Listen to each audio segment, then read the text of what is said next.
begin by thanking a number of people who have had a big impact on the ceremony this morning. Thank you, Professor Arthur Todorov and the Commencement Band. We appreciate your contribution.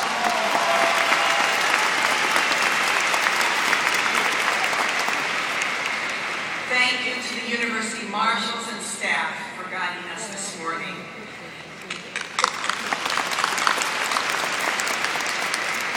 And thank you to Brandy Mazik and Nancy Sullivan for serving as the sign language interpreters today.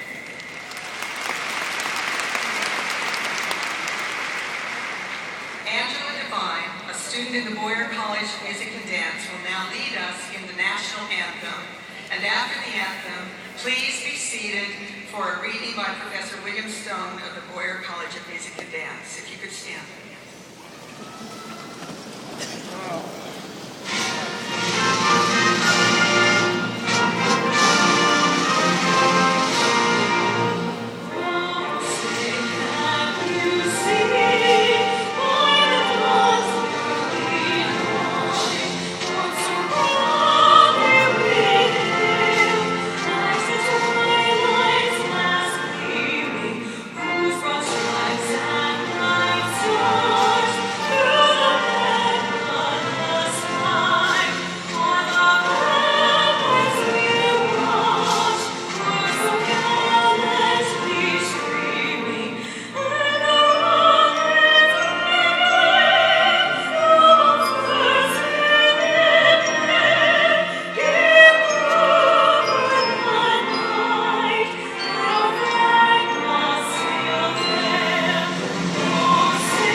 Graduation exercises at Temple University, Japan, which I will attend with a small delegation from Philadelphia.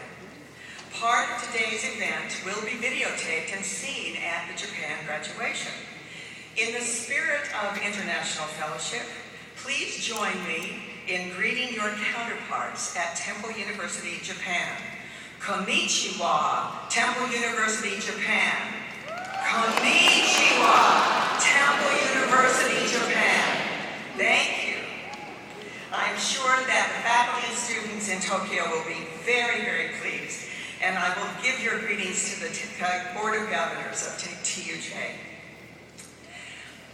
Last year, a reporter asked me about my memories of my own graduation from the University of Utah in 1970. Here's what I remembered about that day. It was dreadfully hot.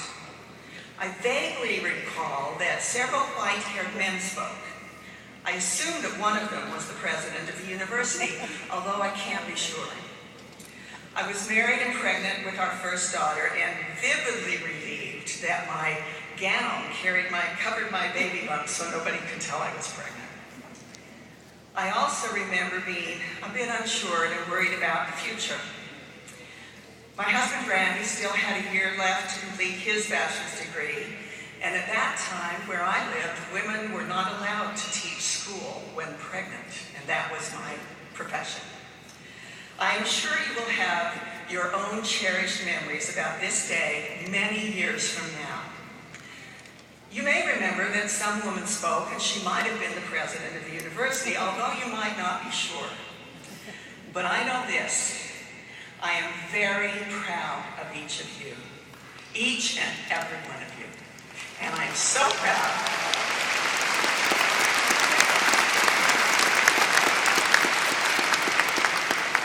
Thank you. And I am so proud to be your president.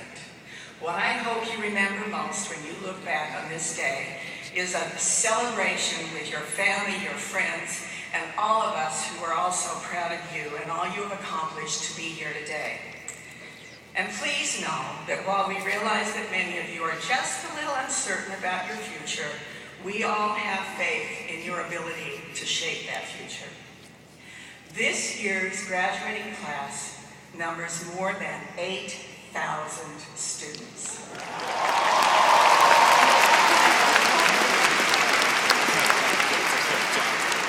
The class of 2010 is the largest graduating class in the history of Temple University.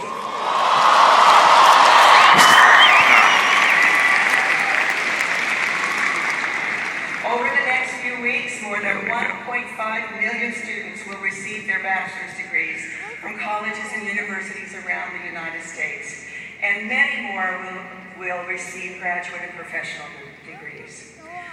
You know, but as excited as we all are to celebrate here today the new college graduates, we also know that the total number of college graduates could and probably should be about twice as large. The alarming fact is that only about 57% of all full-time students who enroll in bachelor's degree programs in the United States actually complete their degree in 6 years. That means that nearly 1 million students who started college with you will never have a day like this to celebrate. And without a bachelor's degree, they will never do graduate work or pursue professional studies. The vast majority of these students did not drop out because they are not academically talented. They are every bit as capable and prepared for university life as each one of you. They may have failed to complete their degrees because they lack the financial resources or the social and other support, or have to shoulder family responsibilities. Many dropped out because they could not get the academic support they needed when they faltered. Others lacked role models like the ones you have, or mentors to keep them focused on their academic goals. I'm telling you these things for 3 reasons. First, I want you to know how fortunate you are to have succeeded in overcoming these challenges to get to this day. Your hard work and determination has paid off.